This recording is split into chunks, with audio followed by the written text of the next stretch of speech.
Hello, hello, it is working. Welcome along. I'm just gonna link the stream to everybody else.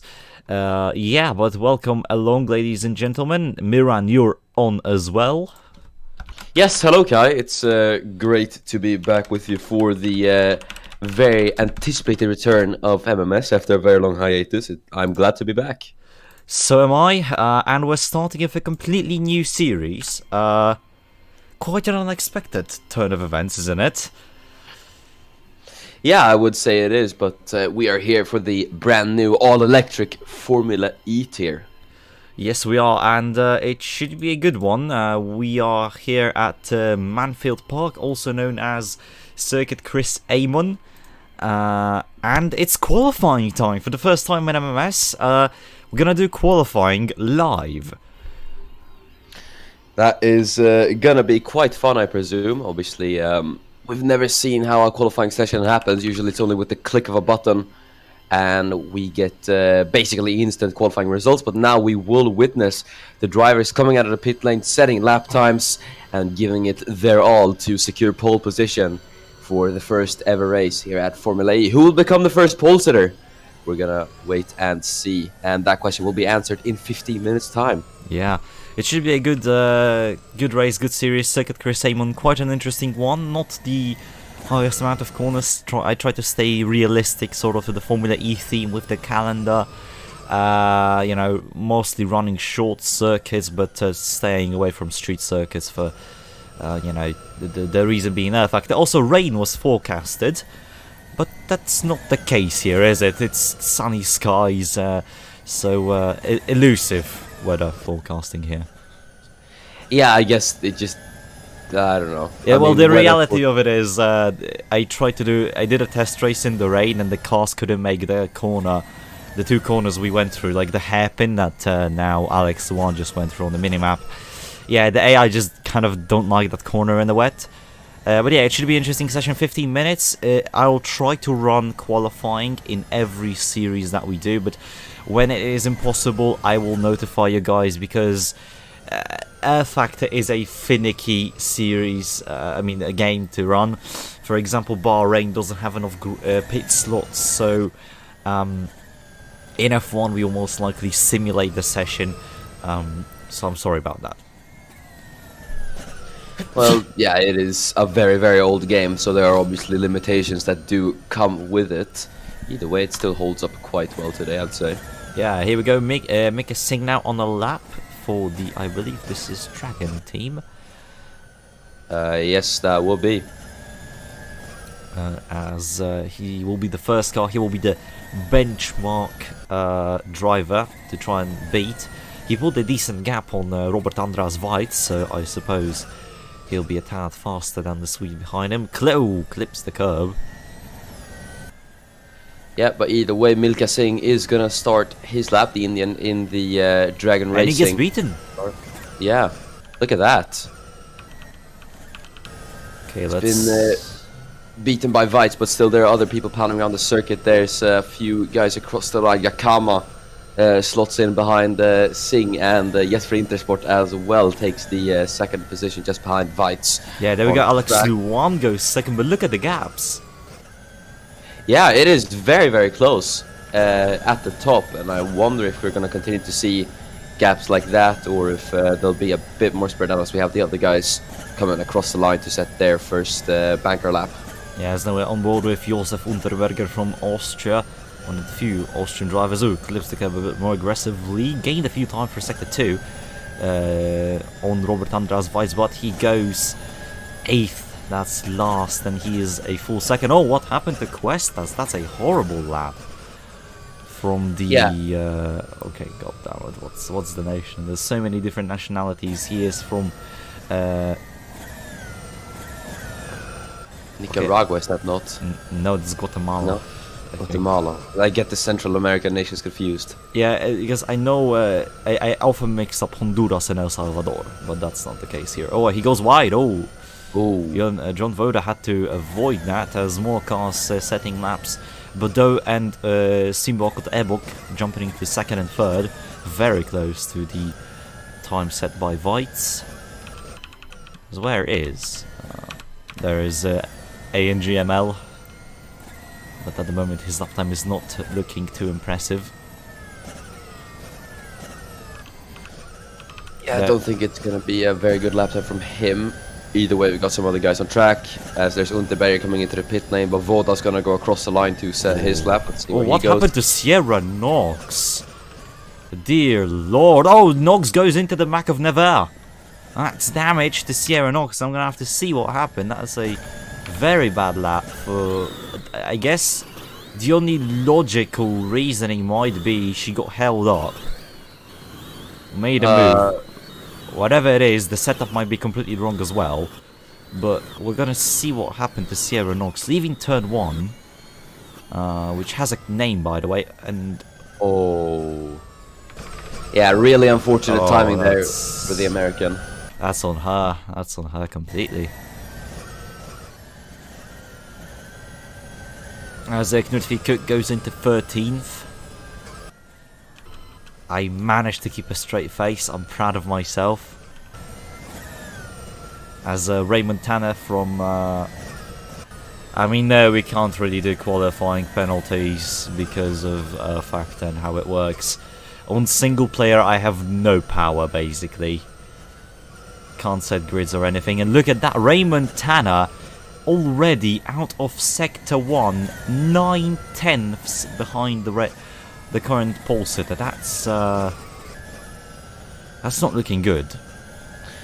Yeah, goodness me, Tanner looks quite a way off the pace. I don't know if that's the next TV team just getting the setup wrong for their driver, or if it's just Tanner. I don't know, maybe.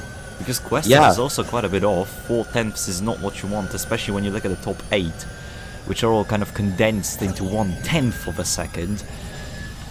It's a bizarre series. As here we go, Tanner goes 15 faster, so he gained some time back, but now Rodrigo is stuck behind him and he's on the lap. Tanner mounts that curb, goes a bit into the air as we have 9 minutes left in the session. Yeah, drivers really like to attack the curbs on this circuit, it looks like, as we see Domingo Rodrigo making his way through, what would this be?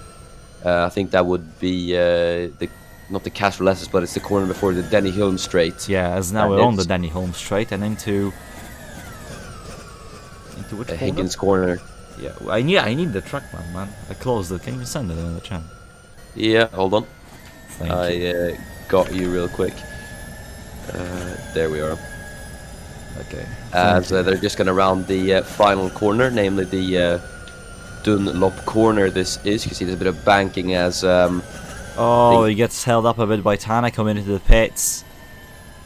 And that screws him over.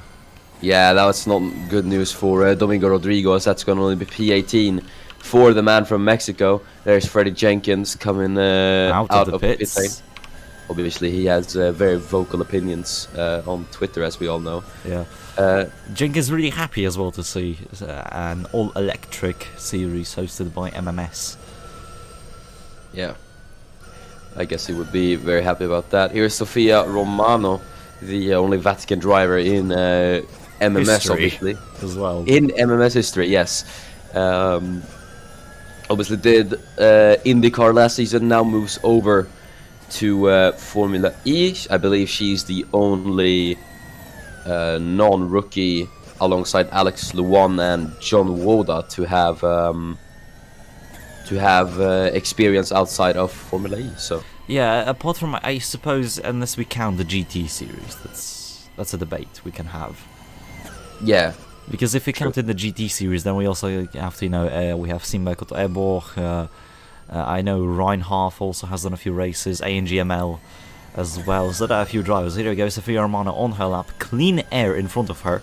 So there is a large opportunity here, don't you think? Yeah, this hypothetically should be a good lap for Romano, as she makes her way down the Denny Hulme straight, then onto the right-hander of Higgins corner, as we cut away to Freddie Jenkins, who's just going to make his way onto the Denny Hulme straight as well. And this is a bit faster than Romano, just 0.7 behind, 0.07 behind the fastest car. But look at that, Romano on the Denny home straight, gains a lot of time. Romano is on pace for pole position. Let's see. Oh, a bit of a clippage, but that's normal. The most important thing is the run up to the line. And is the Vatican driver going to get... She's not going to get first. She's going to get 9th as... there is Freddie Jenkins. Also decent run through Sector 2. And into Sector 3, Jenkins goes 5th. It's a nice lap from Jenkins and Romano, respectively. But you can see just how close the entirety of the field down to, Unterberger and Chadwick there in P17, only separated by basically 1.5 tenths of a second. So it's insanely close, the margin for pole position. And the drivers, they're really fighting for those hundreds and thousands of seconds to take pole position. But no one has been able to challenge Robert Andreas Weitz for the top position at the moment, it looks like. Oh god, hold on, we're being sex-botted. Oh, fantastic. Oh, that's great. Oh my god. Oh my god, I got sex-botted already. Well, if you think about it, that's more chat engagement. Oh yeah, wait. Oh wait, I didn't enable. Hold on, I have to also do one thing. I am gonna take my time. I forgot to allow people to type in Team Radio. So I'm sorry about that. I'm gonna fix that at the moment. Thank you for reminding me, Aaron. That is so kind of you. Yeah. Actually, Miran, can you do that? Just add the driver roles, yeah, because I have to continue the the stream. So thank you for reminding me, Aaron. That is good. So yeah, I'm gonna open the track map here, and I cannot read because it's black. Okay, so the main straight is called the Suzuki Straight, but we're not on it at the moment. We're entering Dunlop Corner with Sierra Knox, who's about to start her second flying lap, in hopes of performing quite better. So here we go. Sierra starts the lap, and I assume the goal for the Andretti driver would be to at least be within a second of Robert Andreas Weitz. Oh yeah, for sure. I think the American won't be too happy with being so far off the pace. We don't know why or how it's happened, obviously, but theoretically this lap should be a better one, as she doesn't really have much traffic ahead of her. You can just see Cromwell Cuestas up the road there, but he's a bit too far away to have any impact on Knox for the time being. Yeah, I mean, one thing you have to keep in mind, that in real life, teams had to run negative wing angles on these cars, at least front wing wise, because it just produced drag. So if you want how a bit of a setup knowledge in these cars, then yeah, it's any setting really can make the difference. Here we go, Sierra Knox improves, but she's still last. Yeah, so it doesn't look to be the best of qualifying sessions for Knox at the moment. Still 8 tenths off. She's going for another lap. Oh yeah. Well, we'll see. Maybe she can manage an improvement, but remember, pushing for one more lap, that's going to affect your tires. It's going to affect, I was going to say fuel, but obviously these cars are electric. I don't know, your battery percentage maybe. But yeah, for sure it's going to affect the tires a lot, and you won't have the optimum grip levels when you try and push for more laps. Obviously, most series, when it comes to qualifying session, are just where they set up the car for a one-lap sprint. So, yeah, we'll see. Yeah, Quest's actually losing more time. It's not an improvement in the car and in the setup, but it is for Sierra Knox, and Sierra Knox might actually jump Ray Montana. And that exit might have actually thrown it all away. Let's see, up to the line, and Sierra Knox does improve. Yeah, ahead of Ray Montana, that's P21 for the American, as there's Unterberger coming out of the pit lane. And the Austrian might have some traffic to deal with. There's Voda across the line. I believe he's just going to start his lap. And into the first corner he goes, Toyota corner there.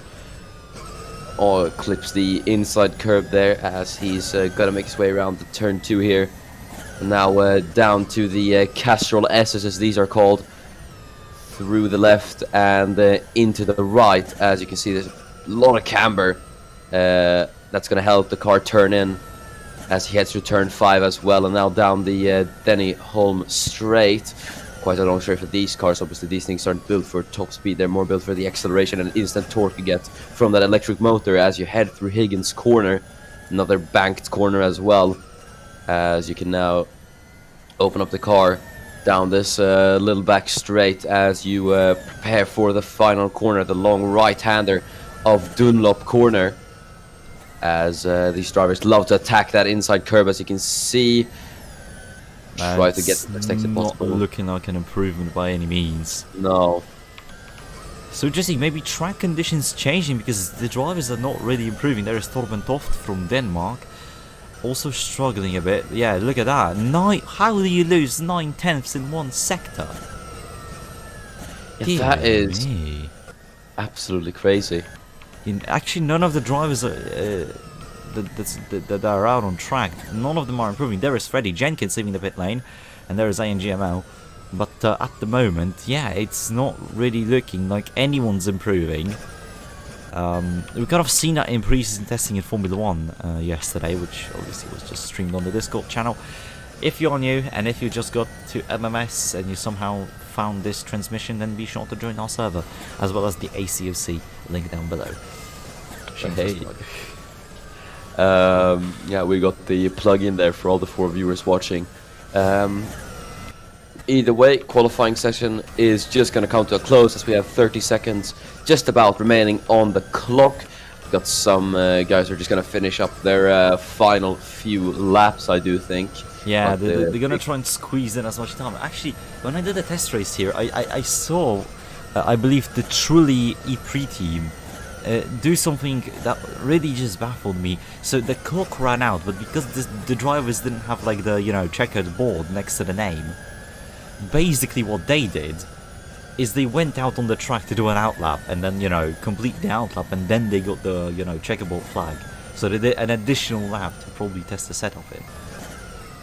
So we might see that happen. Kaminsky finishes his session and he's not improving. He goes into 14th, Nevert, 13th, Reinhardt 9th. White stays pole, and I think nothing will change as Romano ends the session. Ebbo stays 3rd. Jenkins went out a bit too late, I think, to do any improvements. Yeah, Jenkins missed it. I don't think he's... No, Jenkins is on a lap, but he's not improving. Oh yeah, but yeah, we haven't seen any improvements in this final part of qualifying. Apart from Knox. Yeah, Knox had an improvement, but that's about it. I don't think we're going to see any improvements on this lap. So it's been a very calm and quiet end to qualifying here at Manfield. Yeah, it's surprising, but then again, what can you expect from a quiet series? Get it? Electric engine time. Hilarious. The jokes will never stop coming, guys. As Mika Singh comes into the pit lane, so that is qualifying over officially. Yeah, Robert Andreas Weitz is your pole sitter. I'm just gonna take screenshots of the results and I'm gonna post them in Discord for all the Formula E drivers to see. But yeah, that is an interesting qualifying session, I have to say. We're gonna go now into the post session screen while you guys wait. Here I'm gonna post the results to you. We're gonna have an additional FIA member join in soon as well. There is Formula E results okay. So any surprises that you found yourself in this session, apart from the obvious, you know, a lot of drivers being rookies here, Miran? Well, obviously, I didn't really know what the pecking order was gonna be, considering that all of these guys are rookies. But you've got some of the more experienced guys, obviously Luan there in P6 and Romano in P10. And then obviously Voda down in P18. But yeah, you've got... I mean, the experienced guys are up there, obviously, but... you know, I think they were probably hoping to be a bit more in the front row. But either way, we've got some rookies that are performing. Obviously, Robert Andreas Weitz in his first Formula E race, who's currently on pole. And then it's Gabriel Badeau, followed by Simba Okoto Ebo. So I think the rookies have done quite well. contrasted to the more experienced drivers. But, you know, we don't know if people are really giving it their all here in qualifying, or if they're sacrificing qualifying to, you know, get some race setup experience in to sacrifice for the race. So yeah, it should be interesting. Try that. The layout has a lot of opportunities for some nice moves here and there. So I'd expect a decent race. Also, Robert Andreas Weitz and the Mahindra team become the first pole sitters in Formula E. So good job on you lads. Yeah, nice stuff from Mahindra there as they secure their first pole, and for Andreas Weitz as well.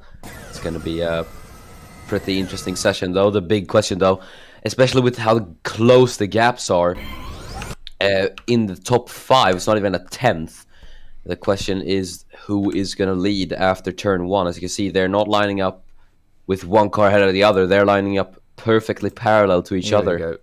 He turns the viewers to the lined up grid. So Miran, without further ado, I think we should begin the first inaugural race of MMS Formula E. This stuff has been in the waiting since 2019, I believe. So without further ado, let's start the inaugural race. The cars are revving up. The electric engines are getting turned on.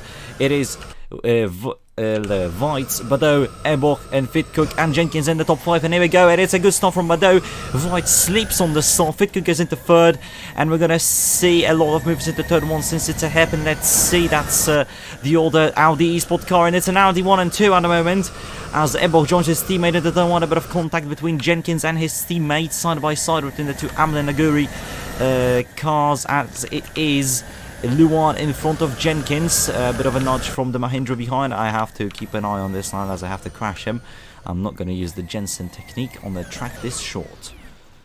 Alright, here we go.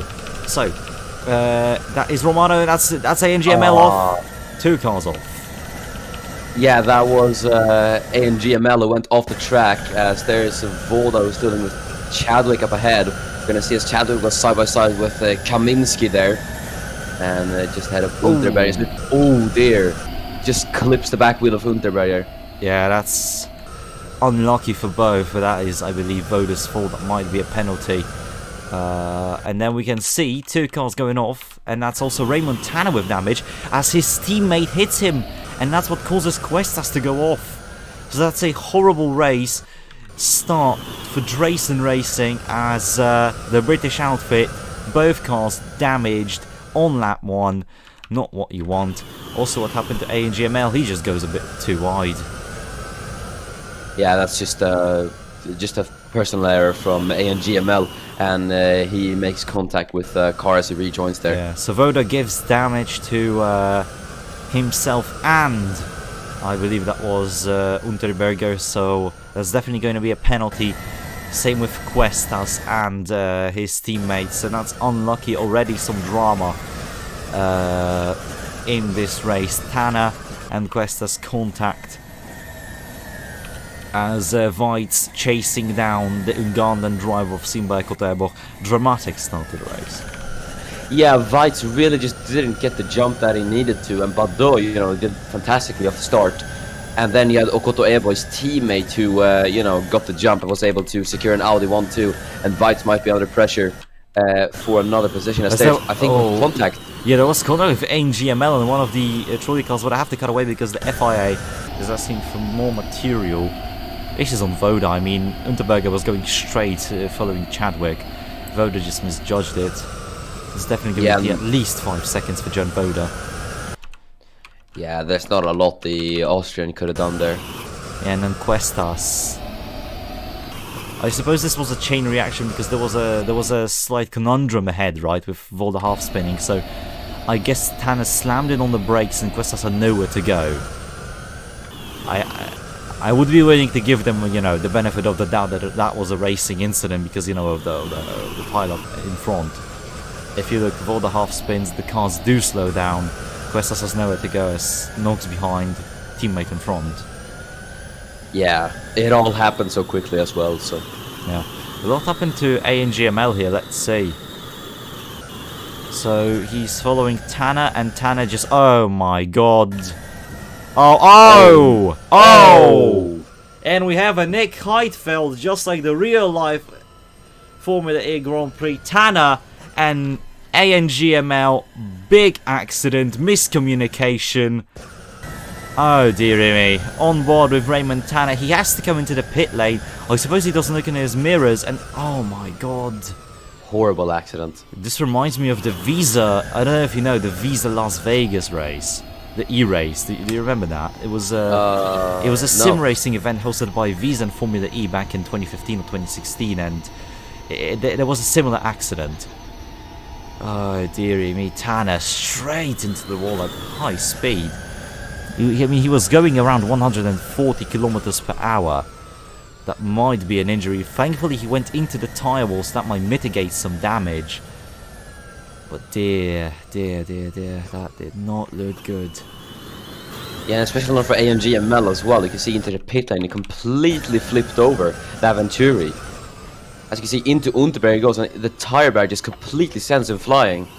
Yeah, that is horrific to look at. I mean, the game glitches out because Nathan got teleported to the pits, right? But Tanner, massive crash, and AMG also just sent from one tire wall to another, basically. This is basically what would happen if you hit the Baku pit entrance.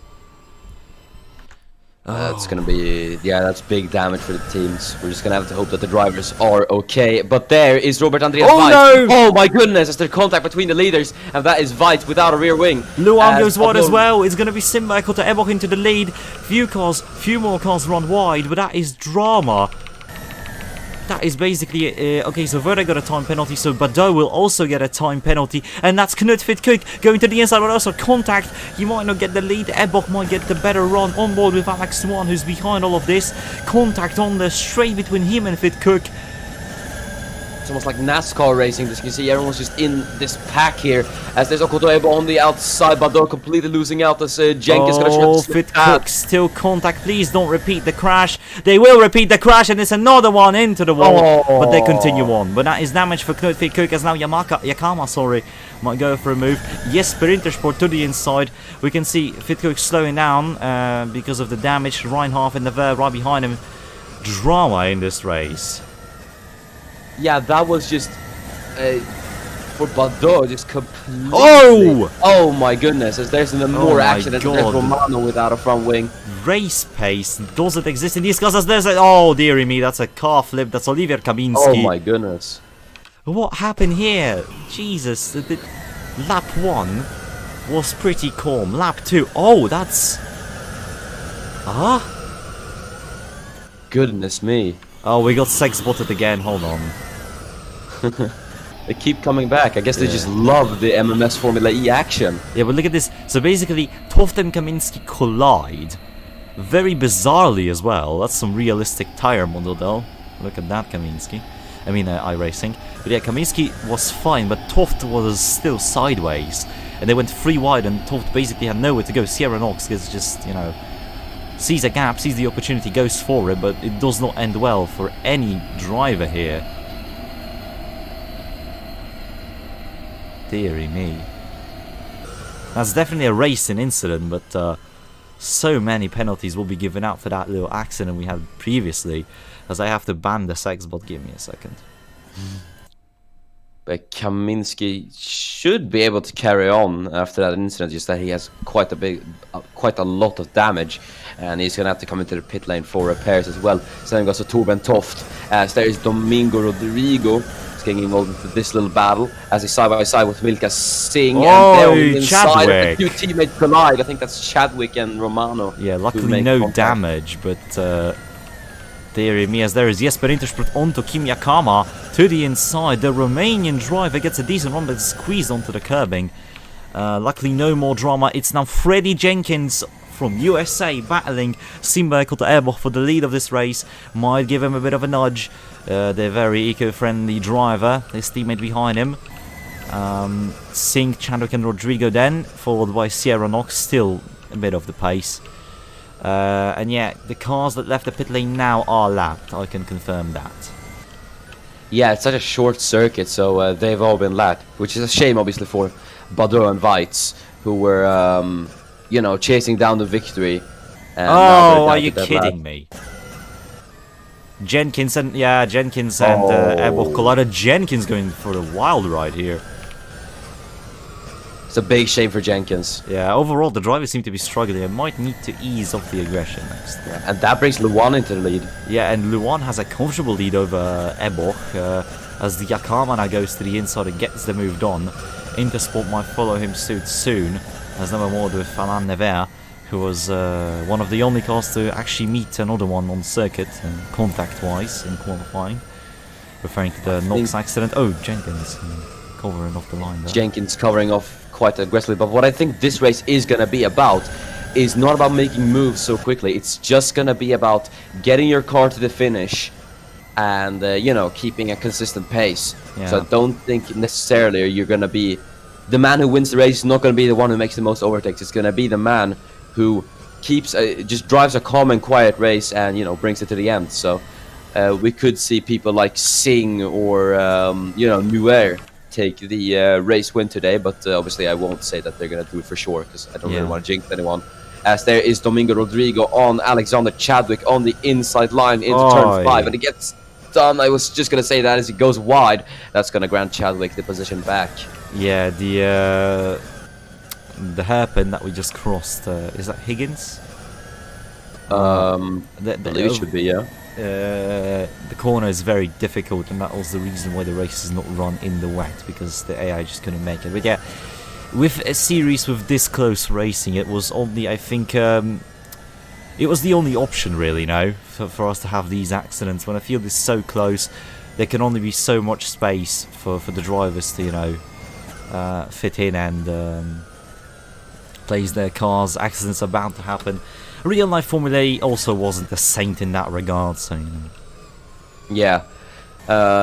As Alex Luan, he's really pulling away for the lead now. I mean, Yakama is closing in on Luan, but the man from Vietnam has really pulled away. Leads by about 2 seconds from the Andretti of Kim Yakama, and then the Mahindra of Jesper Intersport in 3rd place.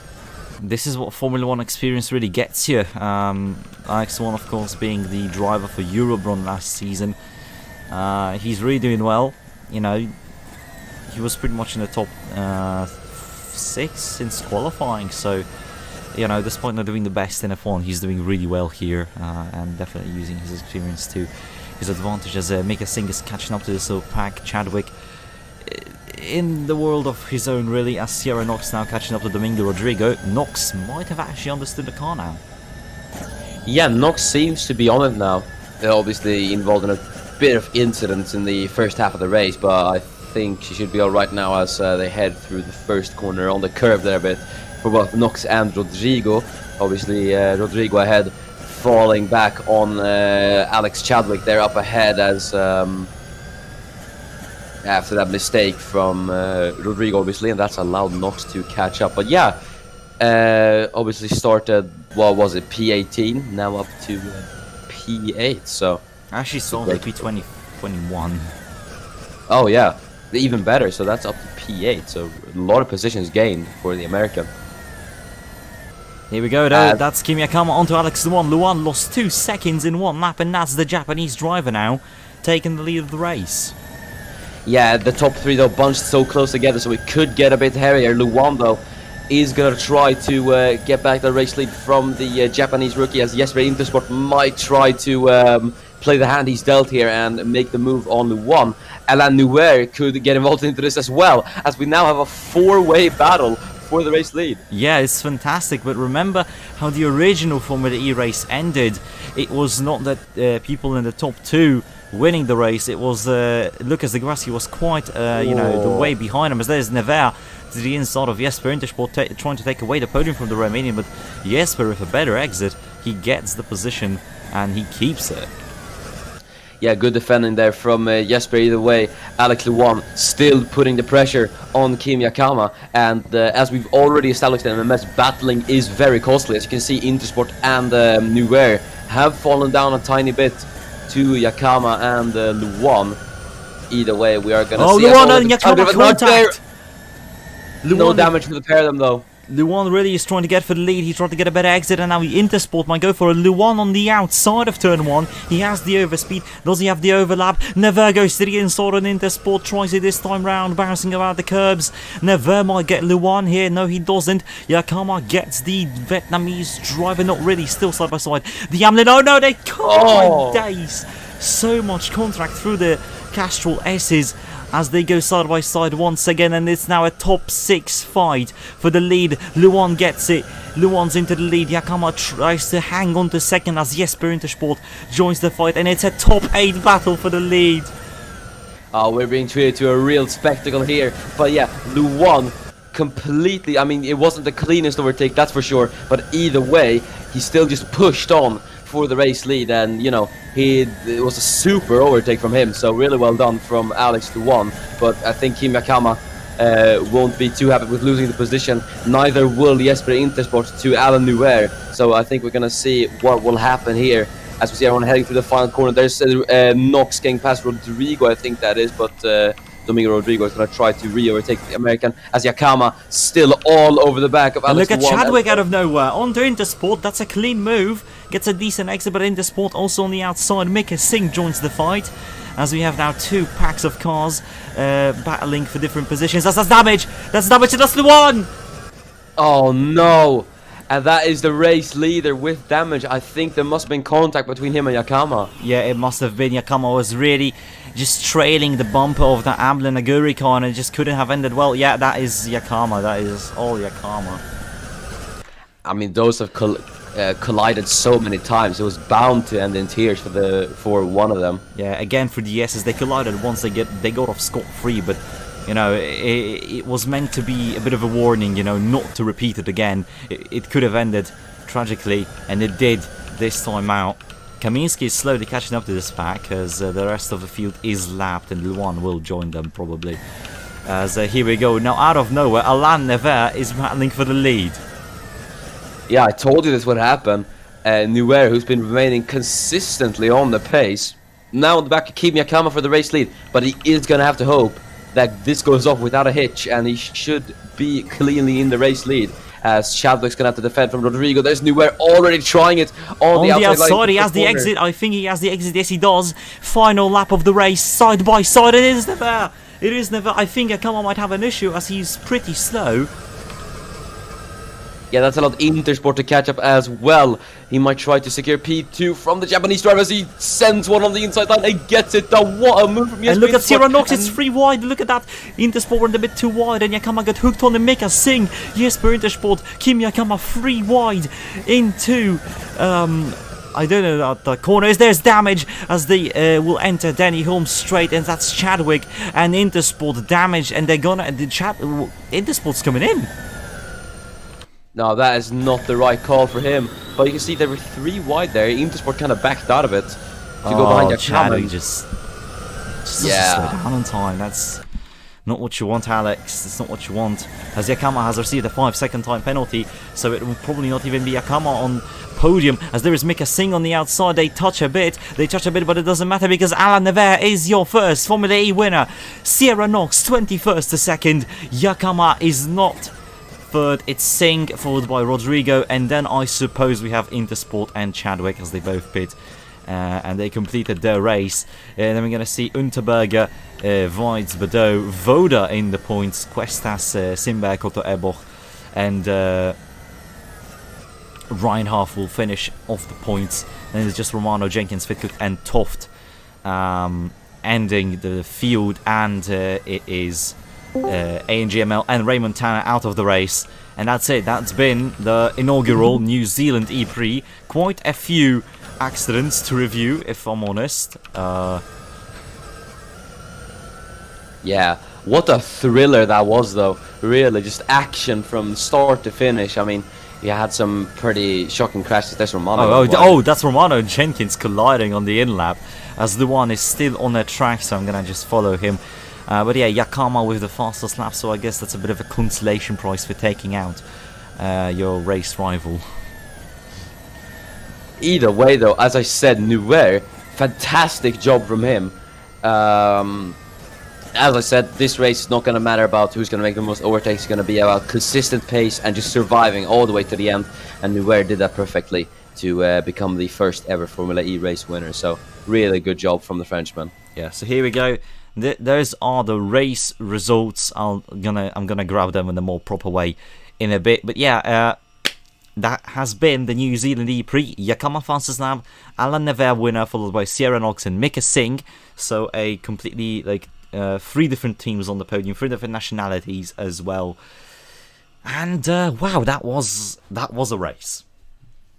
Sure was. I mean, that was a really, really exciting one, and I think we're gonna be treated to a lot more thrillers like this when it comes to Formula E action. We've got a long calendar ahead of us, ladies and gentlemen. Yes, we do. 10 races, 1 done, 9 to go. So, yeah, next time out is going to be the Australian Grand Prix at the short layout, or rather the modern layout of Adelaide. But that's not the next race. The next race, in around 24 minutes, will be the Formula 2 Grand Prix in Bahrain. So be sure to check that one out. It has been it for me. And I've been Mir Nevci. And I've been Kai. And we'll see you in the next one. See you in, again, 20 minutes. Bye-bye.